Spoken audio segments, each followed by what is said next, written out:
VIT triple E exam के लिए काफी कम टाइम रह गया है और इस टाइम पे जरूरी ये हो जाता है कि आप अपने दिमाग को जो है स्मार्टली ट्रेन करें, क्योंकि ये एग्जाम की जो लेवल ऑफ डिफिकल्टी रहती है वो इजी रहती है as compare to JEE mains. तो इवन अगर आपका नॉलेज कम है और थोड़ा सा आप स्मार्टनेस दिखा दे तो कई क्वेश्चंस आप जो है without using the subject knowledge भी अटेम्प्ट कर सकते। तो यहाँ पे मैं वही कुछ स्मार्ट ट्रिक्स आपको जो है बताना चाहूंगा। और इससे पहले जो है शॉर्ट ट्रिक की प्लेलिस्ट ऑलरेडी आपके लिए मैंने क्रिएट कर दी है, लिंक डिस्क्रिप्शन में, तो इससे पहले के पार्ट्स भी आप वहां जाके चेक कर सकते हैं। और अगर नेक्स्ट पार्ट चाहते हो तो इस वीडियो को जो है लाइक जरूर करना। 300 प्लस लाइक्स का जो है हम टारगेट लेते हुए चल रहे हैं। जैसे ही टारगेट पूरा होता है डेफिनेटली जो है नेक्स्ट वीडियो भी मैं आप सभी के लिए यहाँ पे लेके आ जाऊंगा।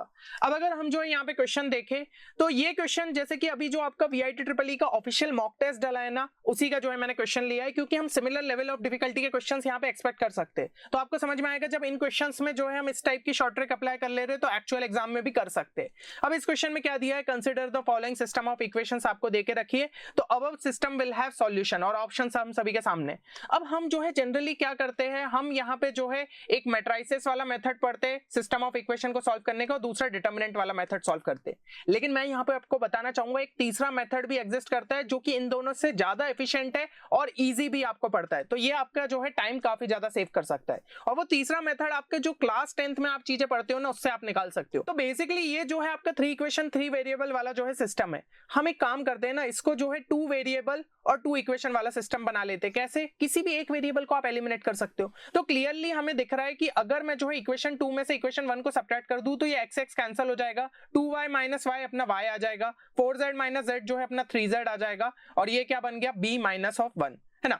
अब यहाँ पे ऐसे ही थर्ड में से जो है सेकंड को सब्ट्रैक्ट कर दीजिए, x x कैंसिल हो गया, 3y माइनस 2y अपना जो है यहाँ पे y आ जाएगा, 7z माइनस 4z जो है अपना यहाँ पे 3z आ जाएगा, और ये क्या हो जाएगा b square minus of b। अब यहाँ पे आप क्लियरली जो है देख सकते हो कि y प्लस 3z जो है दोनों में अपन को देखने को मिल रहा है। तो अगर अपना ये कांस्टेंट जो है यहाँ पे डिफरेंट हो गया तो इसका तो नो सॉल्यूशन आ जाएगा, क्योंकि हम पढ़ते हैं ना नो सॉल्यूशन की कंडीशन होती है, ये क्लास 10th का ही कॉन्सेप्ट है, a1 by b2 is equal to b1 by b2 not equal to c1 by c2। तो ये नो सॉल्यूशन का रहता है, जबकि इन्होंने बोला है कि इस सिस्टम का सॉल्यूशन होना चाहिए। तो क्लियरली सॉल्यूशन होना चाहिए मतलब इनफाइनाइट भी पॉसिबल है। तो इनफाइनाइट का केस क्या होता है, a1 by a2 equal to b1 by b2 equal to c1 by c2। तो वही चीज जो है अपन यहाँ पे अप्लाई कर सकते हैं। तो सीधी सी बात है कि b minus 1 should be equal to b square minus b, तभी जो है यहाँ पे पॉसिबिलिटी बनेगी। और यहाँ पे अगर हम जो है सॉल्व करने जाए तो एक ही सॉल्यूशन मिलेगा which is b equal to 1। ठीक है, तो यहाँ पे ऑप्शन बी जो है that will be the right answer. तो भाई कितने स्मार्टली और कितने कम टाइम के अंदर हमने जो है इस क्वेश्चन को यहाँ पे सॉल्व कर लिया। ऐसे ही कई तरीके की शॉर्ट ट्रिक्स रहेगी which will help you to boost your speed in the actual exam, and such short tricks have also been covered in our tricks plus booster course, ठीक है, which is newly launched and will really help all the VIT EEE aspirants to boost their speed. So special short trick sessions are included in this course, as well as aptitude and English video lectures are also there, because this section also carries a weightage of 60 marks. So this is also an important section, and the mode of teaching has been kept English so that there is no language barrier for any kind of students. Exclusive question bank is also available in the course, which will help you to practice VIT EEE relevant problems, and it covers your entire VIT EEE syllabus. Also 5 full length mock tests are available, and also you get the short notes for all the PCM units. And if you want like PCM video lectures also and you want to practice extra mock tests, then you can check our VIT EEE 2026 crash course, and there are special discount coupon code available on both the courses. First is if you apply VIT final, then you can get the crash course at only 1999, and if you apply VIT boost on the VIT EEE 2026 tricks plus booster course, then you can get the course at only 1199. So you can visit our website to enroll in the courses, and if you still have any query related to the course, you can call us at this number. Now if we move to the next question, तो इसमें क्या देके रखा है, if z is equal to 1 plus I by 2 then the given expression is equal to। अब इस question में generally students क्या गलती करते हैं कि z उठा के जो है सीधा इसके अंदर डालते हैं और यहाँ पे एक्सपेंड करने बैठ जाते हैं, but this is a lengthy approach and you need to avoid in the main exam. यहाँ पे हम जो है स्मार्टली कैसे सोच सकते थे, first you need to simplify this expression. तो उसके लिए आप क्या करिए, 2 जो है दोनों साइड यहाँ पे मल्टीप्लाई कर दिया, तो 2z is equal to 1 plus i। और ये जो अब भाई कॉम्प्लेक्स नंबर है इससे हम छुटकारा पाते हैं, तो उसके लिए 2z माइनस 1 यहाँ पे ले जाइए और यहाँ पे i रहने दीजिए और दोनों साइड स्क्वायर कर दीजिए। तो this equation become 4z square plus 1 minus of 4z equal to i square will become minus 1। तो इसको अगर हम जो है इस साइड लाए तो ये हो गया हमारा 4z² minus 4z plus 2 equal to 0। 2 जो है यहाँ पे कॉमन ले लिया तो 2z² minus 2z plus 1 equal to 0। अब यहाँ पे हमें ये एक्सप्रेशन मिल गया। अब थोड़ा सा यहाँ पे जो है दिमाग लगाते हुए इस वाले एक्सप्रेशन को अगर हम ध्यान से देखें तो एक चीज हम यहाँ पे कर सकते हैं, अगर मैं z² यहाँ पे कॉमन ले लूं तो ये क्या हो जाएगा 2z² माइनस 2z प्लस 1 इधर पे जो है लिख लो। मतलब एक तरीके से जैसे लॉन्ग डिवीजन में करते हैं ना, वही सेम टेक्निक मैं यहाँ पे अप्लाई करने की कोशिश कर रहा हूँ। तो इस तरीके से लिख लिया तो 2z की पावर 4 वाला टर्म तो आ गया और यहाँ पे क्या बन गया आपका माइनस 2z³। लेकिन यहाँ पे z³ का टर्म है नहीं है तो भाई उसको अपन को जो है हटाना पड़ेगा। तो उसके लिए आप सिंपली यहाँ पे क्या कर सकते हो, यहाँ पे जो है आप plus z into 2z² minus 2z plus 1 कर सकते हो। तो इससे क्या होगा, यहाँ पे 2z³ बना, यहाँ पे माइनस 2z³, तो दैट विल गेट कैंसल। फिर यहाँ पे प्लस z² आया और यहाँ पे माइनस 2z² आया, तो वो टोटल मिला के कितना हो गया माइनस z², जबकि यहाँ पे माइनस 2z² है ना। तो एक जो है माइनस z² और टर्म यहाँ पे लिख दो। फिर इसके अलावा यहाँ पे प्लस z आया है और यहाँ पे भी प्लस z है, तो वो तो अपना सही है, और प्लस 3 है एक, तो ये अपना जो है वही एक्सप्रेशन यहाँ पे बन गया। अब ये वाला टर्म तो ऑलरेडी जो है 0 हो जाएगा, ये भी अपना 0 हो जाएगा क्योंकि यहाँ पे अपन ने निकाला। तो बस बचा हमारे पास क्या, माइनस ऑफ z² प्लस 3। तो आपका जो है z यहाँ पे क्या आ गया था, अच्छा यहाँ पे जो है z अपना 1 प्लस i/2 था। तो अब वहां पे भी स्क्वायर करने से बेटर ये है कि यहाँ पे आप देखिए 2z² अपना जो है कितना हो जाएगा 2z माइनस ऑफ 1, है ना। तो यहाँ पे आप वही चीज लिख दीजिए minus of 2z minus 1 divided by 2।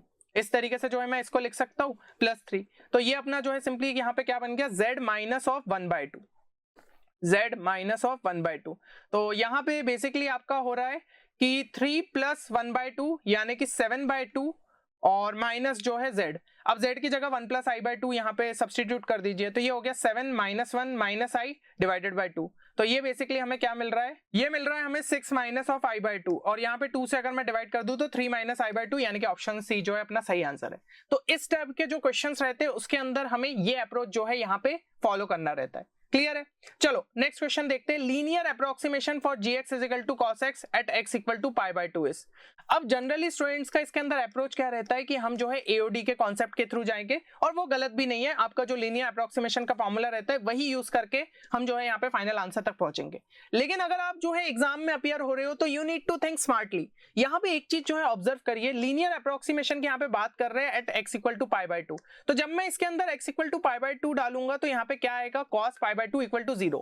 But हमें एक अप्रोक्सीमेट वैल्यू चाहिए, एग्जैक्ट वैल्यू नहीं, इसलिए जो है हम जो है किसी तरीके से उसको अप्रोक्सीमेट यहाँ पे इस तरीके से करते हैं।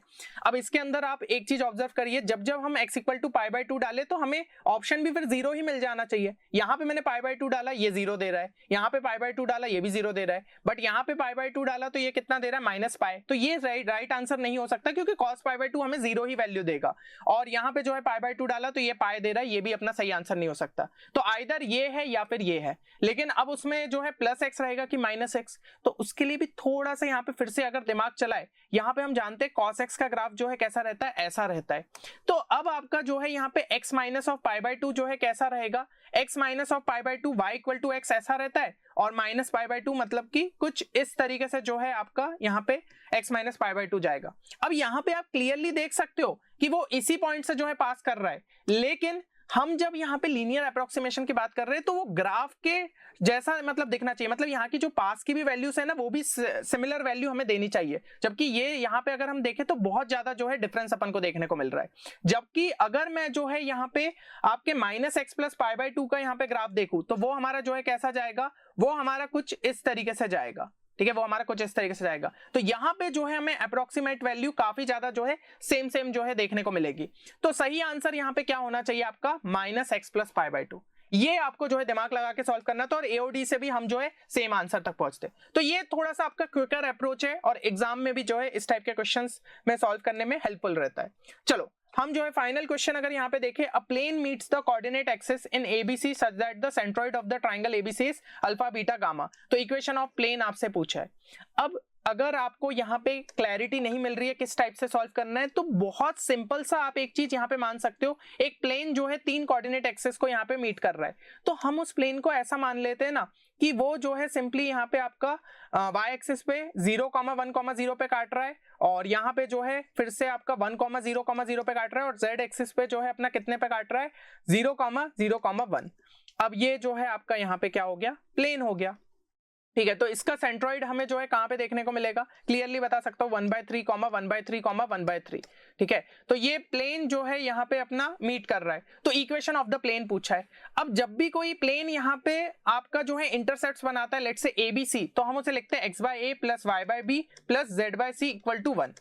ये चीज आपको पता होगी क्योंकि अपन जो है स्ट्रेट लाइन में ऐसा लिखते हैं ना, x/a plus y/b equal to 1, जब इंटरसेप्ट फॉर्म में बात करते हैं, तो प्लेन के केस में ऐसा लिख लेते हैं। अब ABC तो यहाँ पे क्लियरली दिख रहा है 1 1 1 पे काट रहा है, तो x plus y plus z equal to 1 जो है प्लेन की इक्वेशन रहेगी।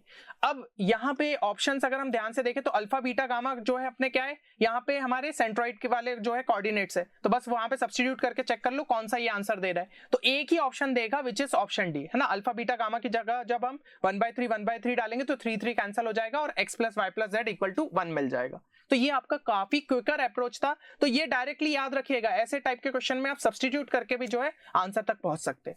चलिए, होपफुली इस वीडियो से आपको जो है यहाँ पे हेल्प मिलेगी, एंड नेक्स्ट वीडियो अगर आप चाहते हैं तो 300+ लाइक्स का टारगेट जरूर से जो है पूरा करिएगा। बाकी मिलते हैं नेक्स्ट वीडियो में, तब तक के लिए take care and good bye.